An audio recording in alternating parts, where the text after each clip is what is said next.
Raksha Ramaiah doctor K Sudhakar ಅಂತ ಬಂದ್ರೆ ಯಾರು ಗೆಲ್ತಾರೆ?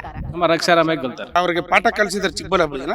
ಇಲ್ಲಿ ಜನಗಳು ಕೂಡ ಪಾಠ ಕಲಿಸ್ತಾರೆ. ಕಾಂಗ್ರೆಸ್ ಅಭ್ಯರ್ಥಿ ಇಲ್ಲಿ ಸುಮಾರು ಒಂದು 20,000-30,000 ಲೀಡಲ್ಲಿ ಇರ್ತಕ್ಕಂಥದ್ದು ಸಂಶಯ ಇಲ್ಲ ಮೇಡಮ್. ಯಾರು ಬಂದ್ರು ಸಹ ಇಲ್ಲಿ ಲೋಕಸಭಾ ಒಂದು ಕ್ಷೇತ್ರದಲ್ಲಿ ಕಾಂಗ್ರೆಸ್ ಅಭ್ಯರ್ಥಿ ಗೆಲ್ತಾರೆ. ನರೇಂದ್ರ ಮೋದಿ ಅವ್ರ ಬಗ್ಗೆ ಏನ್ ಹೇಳ್ತೀರಾ ಸರ್? ಪುಲ್ವಾಮಾ ಅಂತ ಬಂದ್ರು, ಅಂದ್ ಮೊದಲು ಬ್ಲಾಕ್ ಮನಿ ತರ್ತೀವಿ ಅಂತಂದ್ರು.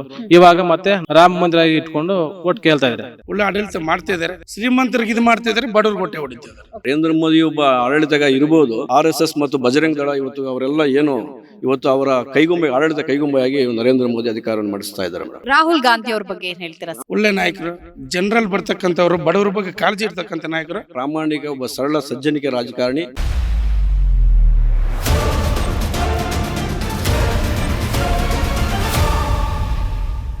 ಸರ್ ನಮಸ್ತೆ, ತಮ್ಮ ಹೆಸರು? ಮೇಡಮ್ ನಮ್ಮ ಹೆಸರು ಪ್ರಕಾಶ್ ಅಂತ. ಓಕೆ, ಈಗ ಲೋಕಸಭಾ ಚುನಾವಣೆ ಹತ್ರ ಬರ್ತಾ ಇದೆ. ಬಾಗೇಪಲ್ಲಿಲಿ ಯಾವ ತರ ಲೆಕ್ಕಾಚಾರ ಇದೆ ಸರ್?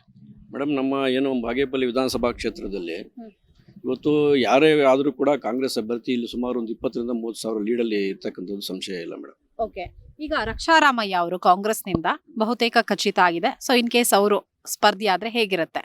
ಮೇಡಮ್ ರಕ್ಷಾರಾಮಯ್ಯ ಅಂತಿಲ್ಲ, ರಕ್ಷಾರಾಮಯ್ಯ ಇವತ್ತು ಹೇಳ್ತಾ ಇದ್ದಾರೆ.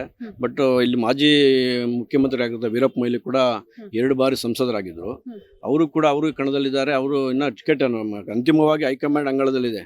ಅವರು ಕೂಡ ಪ್ರಬಲ ಆಕಾಂಕ್ಷಿಗಳಾಗಿದ್ದಾರೆ. ಅದರ ಜೊತೆಗೆ ನಮ್ಮ ಮಾಜಿ ಶಾಸಕ ಸಚಿವರಾಗಿರ್ತಕ್ಕಂಥ NS ಶಿವಶಂಕರ ರೆಡ್ಡಿ ಕೂಡ ಅವರು ಕೂಡ ಈ ಚಿಕ್ಕಬಳ್ಳಾಪುರ ಲೋಕಸಭಾ ಕ್ಷೇತ್ರದ ಅಭ್ಯರ್ಥಿಯಾಗಿದ್ದಾರೆ. ಅದರ ಜೊತೆಗೆ ರಕ್ಷಾರಾಮಯ್ಯ ಕೂಡ ಹೆಸರು ಪ್ರಬಲವಾಗಿ ಕೇಳಿ ಬರ್ತಾ ಇದೆ. ಆದರೆ ನಮ್ಮ ಬಾಗೇಪಲ್ಲಿ ವಿಧಾನಸಭಾ ಕ್ಷೇತ್ರದಲ್ಲಿ ಯಾರೇ ಅಭ್ಯರ್ಥಿ ಆದರೂ ಕೂಡ ನಮ್ಮ ಜನಪ್ರಿಯ ಶಾಸಕರಾಗಿರ್ತಕ್ಕಂಥ ಸುಬ್ಬಾರೆಡ್ಡಿ ಅವರು ಅವರಿಗೆ ಬೆಂಬಲವನ್ನು ನಿಂತು ಇಲ್ಲಿ ಸ್ಪಷ್ಟವಾದ ಬಹುಮತವನ್ನು ಕೊಡಿದ್ರೆ ಯಾವುದೇ ಸಂಶಯ ಇಲ್ಲ ಮೇಡಮ್. ಸರ್, ಈಗ ಲೋಕಸಭಾ ಚುನಾವಣೆಗಾಗಿ ಬಿಜೆಪಿ ಮತ್ತೆ JDS ಏನು ಮೈತ್ರಿ ಮಾಡ್ಕೊಂಡಿದೆ, ಇದರಿಂದ ಕಾಂಗ್ರೆಸ್ಗೆ ಹಿನ್ನಡೆಯಾಗತ್ತಾ ಹೇಗೆ? ಮೇಡಮ್ ನಮ್ಮ ಕ್ಷೇತ್ರದಲ್ಲಿ ಅಷ್ಟೊಂದು ಇನ್ನೇನು ಸಮಸ್ಯೆ ಆಗಲ್ಲ. ಯಾಕಪ್ಪ ಅಂದರೆ ಇಲ್ಲಿ ಇವತ್ತು ಕೇಡ್ರ್ ಇದೆಯಲ್ಲ, ಬೇಸಿಕ್ ಲೋಕಲ್ ಲೀಡ್ರು, ಇಲ್ಲಿ ಅವರು ಹೈಕಮಾಂಡ್ ಮಟ್ಟದಲ್ಲಿ ಯಾವುದೇ ರೀತಿ ಒಂದು ಮೈತ್ರಿ ಆದರೂ ಕೂಡ ಇಲ್ಲಿ ಆ ಥರ ಇದು ಏನು ಕಂಡು ಬರಲ್ಲ ಮೇಡಮ್. ಯಾಕಪ್ಪ ಅಂದರೆ ಮೈತ್ರಿ ಆದರೂ ಕೂಡ ಇಲ್ಲಿ ಅವರು ಒಂದು ಆಗಲ್ಲ ಅಂದೊಂದು. ಆದರೂ ಕೂಡ ನಮಗೆ ಇಲ್ಲಿ ನಾವು ಕಳೆದ ಚುನಾವಣೆ ನಾವೆಲ್ಲ ನೋಡಿದ್ವಿ. CPM ಎಷ್ಟು 1000 ಮತ ಬಿದ್ದಿತ್ತು. ಅದ್ರ ಜೊತೆಗೆ ಪಕ್ಷೇತರ ಅಭ್ಯರ್ಥಿಗಳು ಎಷ್ಟು 1000 ಮತ ತಗೊಂಡಿದ್ರು, BJP ಅಭ್ಯರ್ಥಿ ಎಷ್ಟು ತಗೊಂಡಿದ್ರು, ಎಲ್ಲ ಕಂಪೇರ್ ಮಾಡಿದ್ರು ಕೂಡ ನಮ್ಮ ಕಾಂಗ್ರೆಸ್ ಅಭ್ಯರ್ಥಿಯಲ್ಲಿ ಇಲ್ಲಿ ಪ್ರಬಲವಾಗಿ ಪೋಟಿಯನ್ನು ಕೊಡ್ತಾರೆ. ಓಕೆ, ಈಗ ಬಿಜೆಪಿ ಮತ್ತೆ JDS ಇಂದ ಡಾಕ್ಟರ್ ಕೆ ಸುಧಾಕರ್ ಎನ್ನುವಂತಹ ಮಾತುಗಳು ಕೇಳಿ ಬರ್ತಾ ಇದೆ. ಸೊ ಹೇಗಿರುತ್ತೆ ಹಾಗಾದ್ರೆ? ಪೈಪೋಟಿ ಇರುತ್ತಾ ಹೇಗೆ? ಯಾಕಂದ್ರೆ ಅವರು ಸಚಿವರು ಕೂಡ ಆಗಿದ್ರು. ಸೊ ಆದ್ರೆ ಕಳೆದ ಬಾರಿ ಚುನಾವಣೆಯಲ್ಲಿ ಸೋತಿದ್ದಾರೆ. ಸೊ ಹೇಗಿರ್ಬೋದು ಸರ್? ಮೇಡಮ್ ಸುಧಾಕರ್ ಆದರೆ ಬೇರೆ ಯಾರೋ ಅಭ್ಯರ್ಥಿ ಆದರೂ ಕೂಡ ಈ ಭಾಗದಲ್ಲಿ ಕಾಂಗ್ರೆಸ್ಗೆ ತನ್ನದೇ ಆದಂಥ ನೆಲೆ ಇದೆ. ಕಾಂಗ್ರೆಸ್ಸಿನ ಭದ್ರಕೋಟೆಯಾಗಿದೆ. ಆದರೆ ಇಲ್ಲಿ ಕಾಂಗ್ರೆಸ್ಸನ್ನೇ ಅಭ್ಯರ್ಥಿ ಹೆಚ್ಚಿನ ಮತಗಳು ಗಳಿಸ್ತಾರೆ ಮೇಡಮ್. ಬಟ್ ಈಗ ಕಾಂಗ್ರೆಸ್ MLA ಆಗಿದ್ರು ಕೂಡ ಸಾಕಷ್ಟು ಜನ ಮಾತನಾಡುವಂತಹ ಸಂದರ್ಭದಲ್ಲಿ ಸ್ಟೇಟ್ ಅಂತ ಬಂದ್ರೆ MLA ಯಾರು ಅನ್ನೋದು ಇಂಪಾರ್ಟೆಂಟ್ ಆಗತ್ತೆ. ಬಟ್ ಈಗ ಸೆಂಟ್ರಲ್ ಅಂತ ಬಂದ್ರೆ ಮೋದಿನೇ ಇಂಪಾರ್ಟೆಂಟ್ ಅಂತ ಹೇಳ್ತಿದ್ದಾರೆ. ನಿಜ ಹೌದಾ ಹೇಗೆ? ಕೆಲವು ಯುವಕರು ಮಾತ್ರ ಮೋದಿ ಅಂತ ಹೇಳ್ತಾರೆ ಮೇಡಮ್. ಬಟ್ ಮೋದಿ 10 ವರ್ಷದಿಂದ ಯಾವ ರೀತಿ ಅಭಿವೃದ್ಧಿ ಮಾಡಿದ್ದಾರೆ. ಇವತ್ತು ಪ್ರತಿ ವರ್ಷಕ್ಕೆ 2 ಕೋಟಿ ಉದ್ಯೋಗ ಅಂತ ಹೇಳಿ ಯುವಕರು ವಂಚನೆ ಮಾಡಿದ್ರು. ಅದು ಯಾವ ಉದ್ಯೋಗ ಕೊಡಕ್ಕಾಗ್ಲಿಲ್ಲ. ಕೆಲವರು ಯುವಕರು ಮಾತ್ರ ಮಾತನಾಡ್ತಾರೆ. ಒಬ್ಬ ಪ್ರಜ್ಞಾವಂತ ನಾಗರಿಕರು ಆ ಥರ ಯಾರು ಮಾತಾಡಲ್ಲ ಮೇಡಮ್. ಅವ್ರು ಯಾರೋ ಸುಮ್ಮನೆ ದೇಶ ಇವ ಧರ್ಮ ಅಂತ ಹೇಳ್ತಾರಲ್ಲ, ಧರ್ಮಕ್ಕೆ ದೇಶಕ್ಕೆ ತನ್ನದೇ ಆದ ಇತಿಹಾಸ ಇದೆ. ಅವರಿಂದ BJP ಅವರಿಂದ ಪಾಠ ಕಲಿಯುವಂತ ಅವಶ್ಯಕತೆ ಇರಲ್ಲ ಮೇಡಮ್. ಓಕೆ, ನಿಮ್ಮ ಪ್ರಕಾರ ಹಾಗಾದ್ರೆ ಬಿಜೆಪಿ ಮತ್ತೆ JDS ಮೈತ್ರಿ ಮಾಡ್ಕೊಂಡಿದ್ರು ಕೂಡ ಕಾಂಗ್ರೆಸ್ ಅಭ್ಯರ್ಥಿಗೆ ಯಾವುದೇ ಹಿನ್ನಡೆ ಆಗಲ್ಲ ಅಂತ? ಈ ಭಾಗದಲ್ಲಿ ಯಾವುದೇ ರೀತಿ ಹಿನ್ನಡೆ ಆಗಲ್ಲ ಮೇಡಮ್.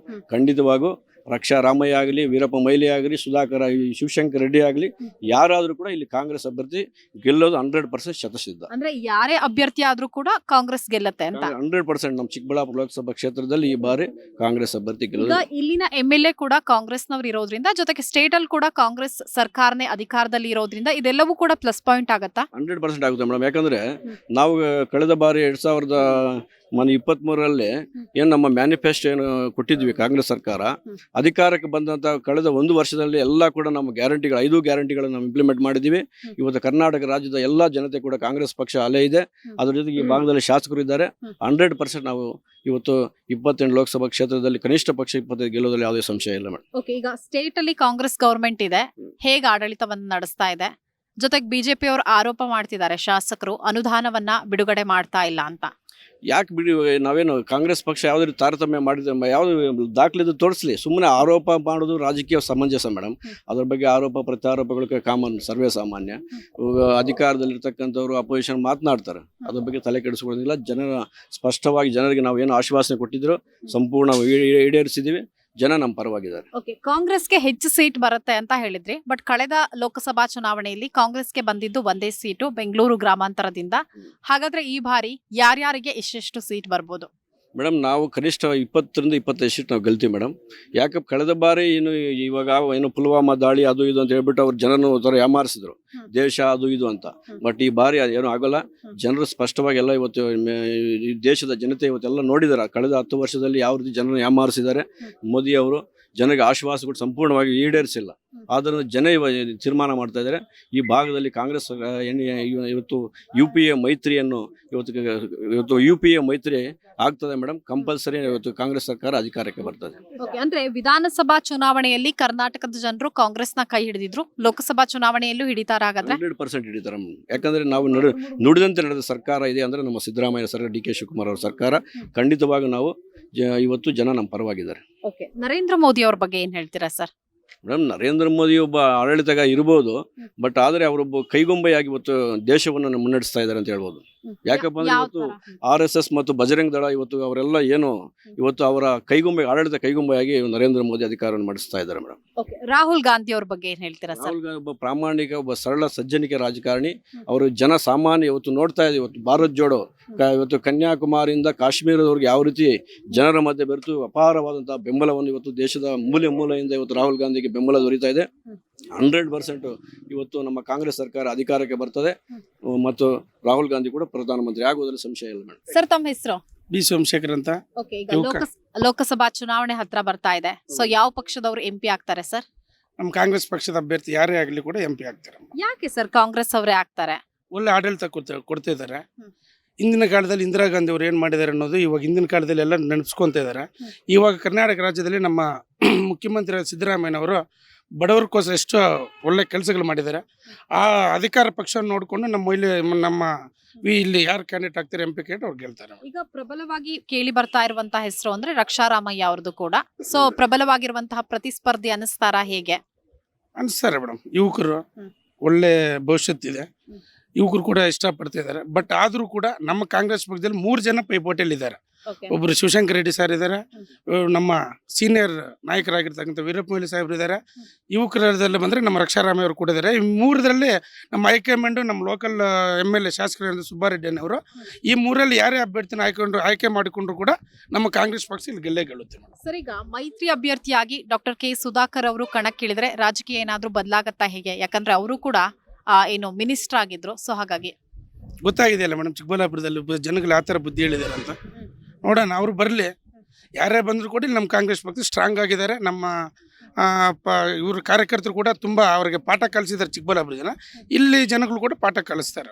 ಅಂದ್ರೆ ಸ್ಥಳೀಯ MLA ಕೂಡ ಕಾಂಗ್ರೆಸ್ನವ್ರು ಇರೋದ್ರಿಂದ, ಜೊತೆಗೆ ಸ್ಟೇಟ್ ಅಲ್ಲಿ ಕೂಡ ಕಾಂಗ್ರೆಸ್ ಗವರ್ಮೆಂಟ್ ಇರೋದ್ರಿಂದ ಕಾಂಗ್ರೆಸ್ MP ವಿನ್ ಆಗ್ತಾರೆ ಅಂತಿದ್ದೀರಾ ಹೇಗೆ? ಖಂಡಿತ ಮೇಡಮ್, ಖಂಡಿತ.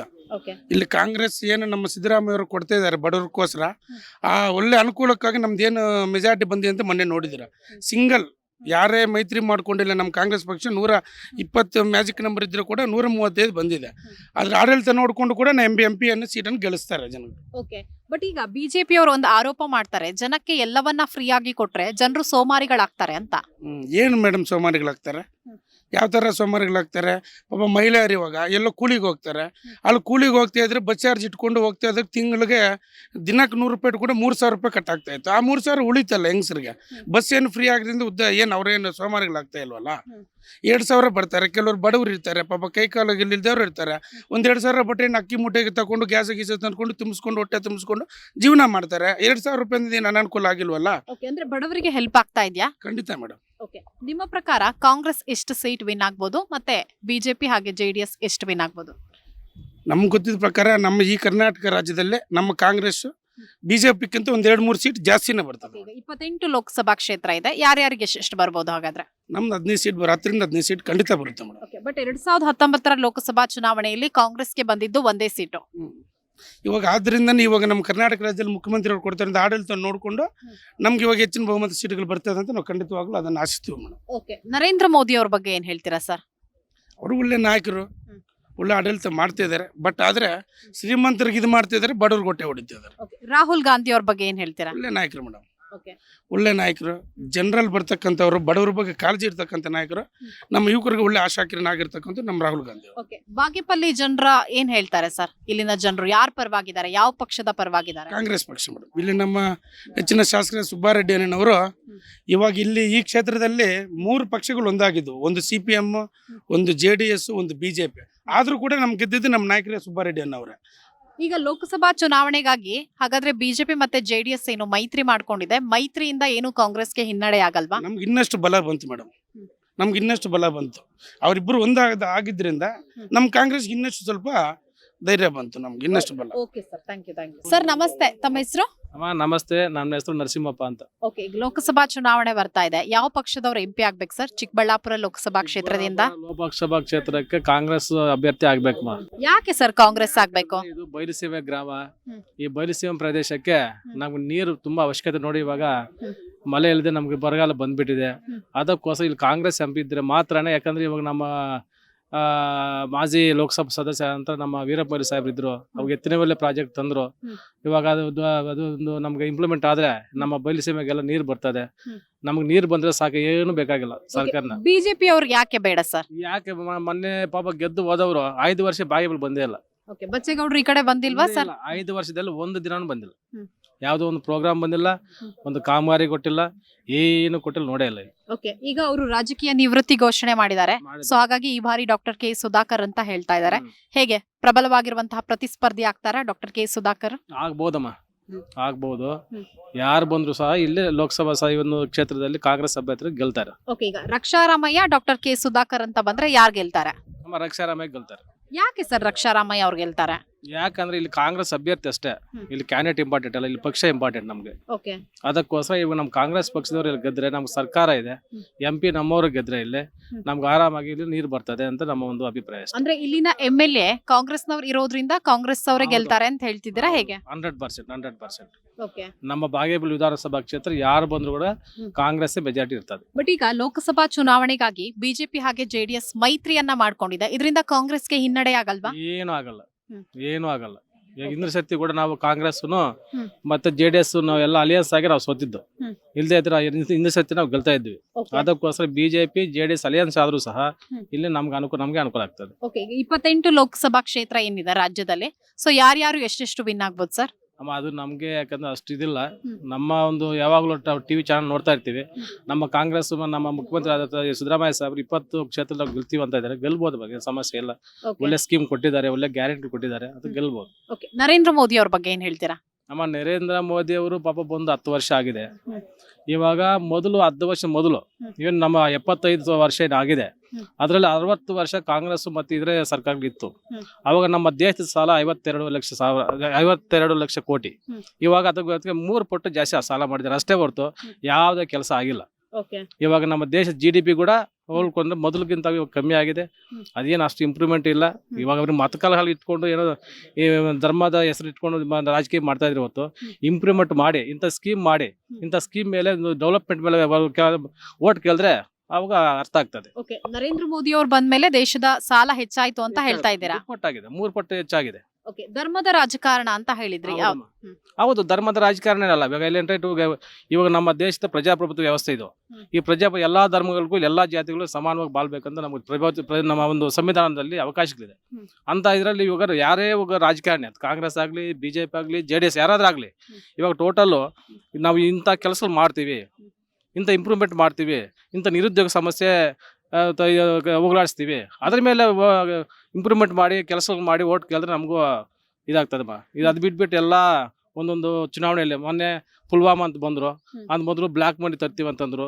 ಇವಾಗ ಮತ್ತೆ ನಮ್ಮ ರಾಮ ಮಂದಿರ ಇಟ್ಕೊಂಡು ಓಟ್ ಕೇಳ್ತಾ ಇದ್ದಾರೆ. ಹ್ಮ್. ಇದು ಜನರಿಗೆಲ್ಲ ಗೊತ್ತಾಗಿದೆ. ಹ್ಮ್. ಯಾರು ಕೂಡ ಅದಕ್ಕೆ ಮೊದಲು ಆಗಲ್ಲ. ಹ್ಮ್. ನಿಜವಾಗಿ ಯಾರು ಲೋಕಲ್ ಆಗಿ ಯಾರು ಇರ್ತಾರೆ, ಹ್ಮ್. ಯಾರು ನಮ್ಮ ಕಷ್ಟಗಳು ಸ್ಪಂದಿಸ್ತಾರೆ ಅಂತ ಹ್ಮ್. ಜನ ತೀರ್ಮಾನ ಅದಕ್ಕೆ ಈ ಸತಿ ಓಟ್ ಕೊಡ್ತಾರೆ ಹೊತ್ತು ಹ್ಮ್. ಯಾವುದೇ ಕಾರಣಕ್ಕೂ ಕೂಡ ಇಂಥದಕ್ಕೆ ಯಾಮರಲ್ಲ ಯಾರು ವೋಟರ್ಸ್. ಈಗ ಕಳೆದ 2 ಬಾರಿ ಕೂಡ ಲೋಕಸಭಾ ಚುನಾವಣೆಯಲ್ಲಿ ಮೋದಿ ಅಲೆ ಅಂತ ಹೇಳ್ತಾ ಇದ್ರು. ಹಾಗಾದ್ರೆ ಈ ಬಾರಿ ಮೋದಿ ಅಲೆ ಇಲ್ವಾ? ಮೋದಿ ಅಲೆ ಅಲ್ಲ ಮದು. ಹ್ಮ್.